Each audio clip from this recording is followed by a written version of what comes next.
Hello everyone, I'm Eve. In this video I'm going to show you how you can change the theme of Chrome from dark to white or white to dark. The first things I have to look on is to come on here.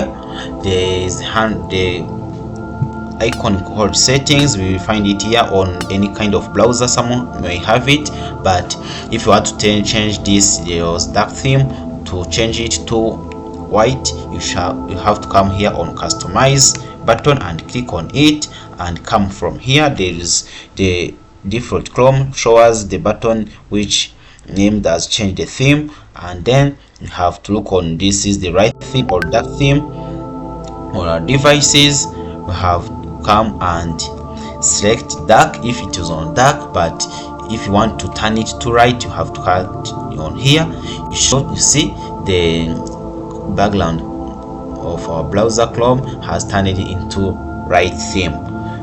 And then if you want to turn it to dark, you have to click on here. So these are easy. You can do it on your computer if you want it. Yeah, that's how it is working. So thanks for watching. See you in the next video. Remember to click on subscribe on my channel. God bless you.